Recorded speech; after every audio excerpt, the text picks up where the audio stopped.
के दिन आपको लगता है कुछ ना कुछ तकलीफें लग रही है तो एक पीपल का पत्ता ले लो, उसके ऊपर एक कपूर का टुकड़ा ले लो, सारे घर में घुमाकर उसको दरवाजे के बीच मध्य में जलाकर रख दीजिए। थोड़ी सी देर जला 20 से 25 मिनट के अंदर है। स्वयं गुरु बाबा कहते हैं राम सुनो, यदि कोई आरती में पूजन में घर में एक कपूर का टुकड़ा आरती के बाद में जब समर्पित करेगा तो उसको अश्वमेध यज्ञ का पुण्य प्राप्त हो जाएगा।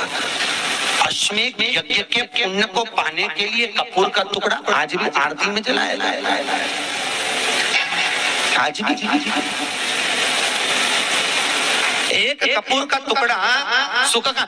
इसीलिए हमारे यहाँ शास्त्र कहता है महाराज, जब आपको घर में अगर ऐसा लगने लगे कि 15 दिन से बहुत बेचैनी है, बहुत दुख तकलीफ लग रही है, कोई ना कोई बीमार पड़ रहा है, कुछ ना कुछ तकलीफें लग रही है, तो एक पीपल का पत्ता ले लो, उसके ऊपर एक कपूर का टुकड़ा ले लो, सारे घर में घुमाकर उसको दरवाजे के बीच मध्य में जलाकर रख दीजिए। थोड़ी सी देर जला 20 से 25 मिनट के अंदर मकान में एनर्जी वापस आ जाएगी, उस भवन में एनर्जी वापस प्राप्त हो जाएगी। अमावस्या के दिन आपको लगता है कि हमारे पूर्वजों का उद्धार नहीं हुआ, हमारे पूर्वजों का कल्याण नहीं हुआ, कहीं अधोगति में कोई चला गया है, उसका बस एक बार, रोज नहीं जरूरत है, प्रतिदिन जरूरत ही नहीं, महीने में एक बार अगर अमावस्या के दिन भी आपने चंदन के थोड़ा सा चंदन अगर मेरे देवाधिदेव महादेव को 7 स्थान पर समर्पित किया है। अशोक यहाँ पर वर्णन कर रही है, मैना धन्य और कला की कथा कर रही है। तीनों ने सनकादि ऋषियों से मांगा। चंदन भगवान को अति प्रिय होता है और चंदन ही एक ऐसा होता है जो पितरों को भी प्रिय होता है, जिसका स्पर्श मात्र लगने से पूर्वजों का कल्याण हो जाता है। वो चंदन है।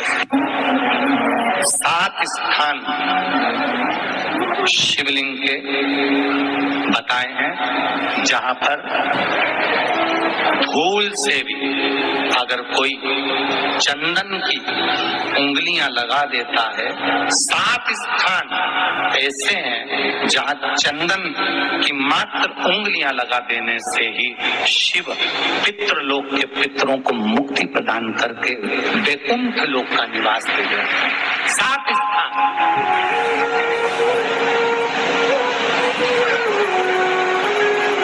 और वो 7 स्थान जो चंदन के बताए गए।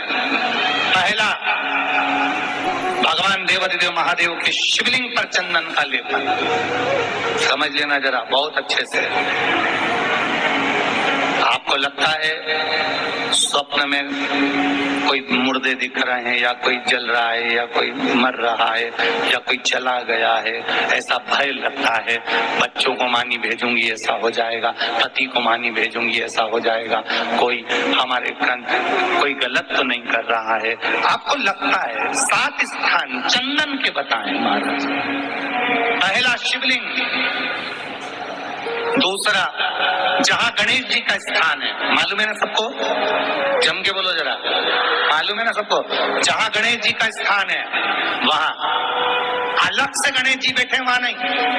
शिवलिंग में जलाधारी के ठीक सामने राइट में गणेश, लेफ्ट में कार्तिकेय, बीच में अशोक सुंदरी। तो पहला चंदन बाबा के शिवलिंग पर, दूसरा गणेश जी पर चंदन की उंगली, तीसरा षडानंद कार्तिकेय पर चंदन की उंगली, चौथा अशोक सुंदरी पर चंदन की उंगली, पांचवा जलाधारी पर चंदन की उंगली, छठा जो शिवलिंग का जल बह रहा है इसके ठीक विपरीत की ओर चंदन की उंगली, और 7वां चंदन नंदी के मस्तक के ऊपर जो 2 सींग लगे रहते हैं उस पर चंदन की उंगली। ये कब लगाई जाती है? या तो अमावस्या के दिन आपको लगता है कि हमारे पूर्वजों का उद्धार नहीं हुआ, हमारे पूर्वजों का कल्याण नहीं हुआ, कहीं अधोगति में कोई चला गया है, उसका बस एक बार, रोज नहीं जरूरत है, प्रतिदिन जरूरत ही नहीं, महीने में एक बार अगर अमावस्या के दिन भी आपने चंदन के थोड़ा सा चंदन अगर मेरे देवाधिदेव महादेव को सात स्थान पर समर्पित किया है। अशुभ यहाँ पर वर्णन कर रही है मैना, धन्य और कला की कथा कर रही है। तीनों ने सनकादि ऋषियों से मांगा। चंदन भगवान को अति प्रिय होता है और चंदन ही एक ऐसा होता है जो पितरों को भी प्रिय होता है, जिसका स्पर्श मात्र लगने से पूर्वजों का कल्याण हो जाता है। वो चंदन का आपके घर में पितृदोष है, आपको ऐसा महसूस होता है, आपको लगता है, तो किसी भी नवरात्रि के पहले जो अमावस्या पड़ती है, हम लोग अपन अमावस्या पढ़ लें, आप अंदाजा लगाइए। तो जिस दिन अमावस्या रहे उस दिन चावल की कटोरी में एक कपूर का टुकड़ा रख दीजिए महाराज, छोटा सा, और कपूर का टुकड़ा रखकर उस कपूर को दरवाजे के बाहर कटोरी में ही, चावल रखी हुई कटोरी में ही उसको पितरों का स्मरण कर कर जला दीजिए। और जलाने के बाद उस चावल को कहीं भी किसी भी वृक्ष की छांव में पक्षियों के लिए डाल दीजिए।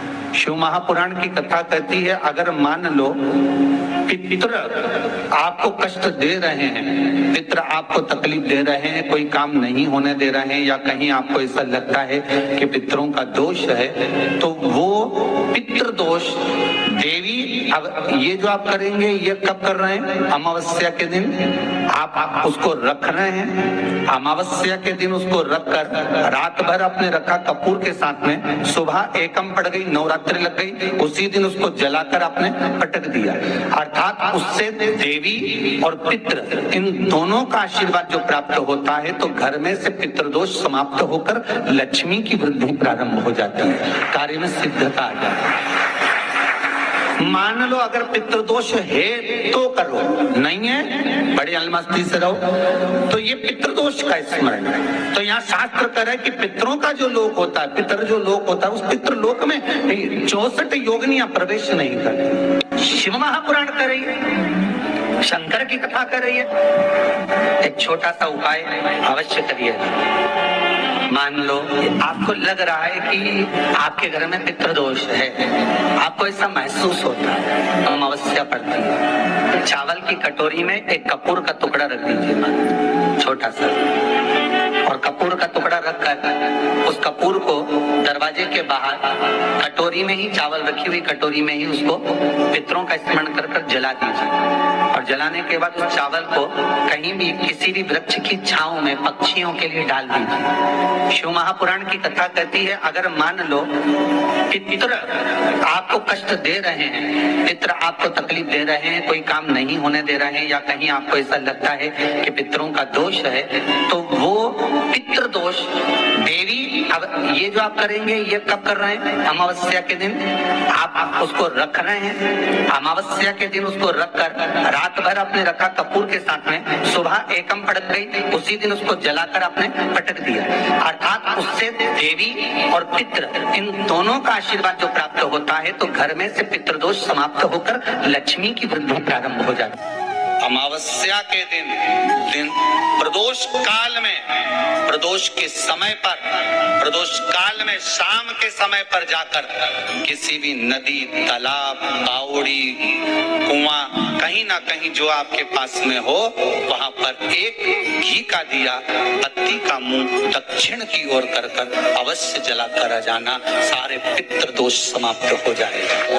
अगर नदी, तालाब, बावड़ी, कुआं नहीं है तो पीपल का वृक्ष हो या बेलपत्री का वृक्ष हो या बट का वृक्ष हो, उसके नीचे लगा दो प्रदोष काल में। पर अमावस्या के दिन लगाएं जरूर। क्यों? क्योंकि अमावस्या 16 दिन तक पितृ मृत्यु लोक में आने के बाद में भोजन ग्रहण करते हैं। अमावस्या के दिन पितृ शाम के समय प्रदोष काल में शंकर भगवान का नाम जाप कर कर नदी, तालाब, बावड़ी पर पानी पीने जाते हैं। वहां से जल का आचमन कर कर पितृ अपने लोक को चले जाते हैं प्रदोष काल के समय पर। इसलिए प्रदोष काल में जलाशय के पास में, बावड़ी, कुआं, नदी, तालाब के के किनारे पर दिया लगाया जाता है दक्षिण की ओर मुख कर कर बत्ती का, तो पितृ आशीर्वाद देते हुए जाते हैं कि फलो फूलो आगे बढ़ो, उन्नति करो, तरक्की करो। ये पितरों का आशीर्वाद रहता है, पितरों का वर रहता है। आप देंगे, कुछ करा ना करा, फिर अमावस्या के दिन उस दिन दिया दक्षिण की ओर बाती का मुख कर कर। 7 स्थान ऐसे हैं जहां चंदन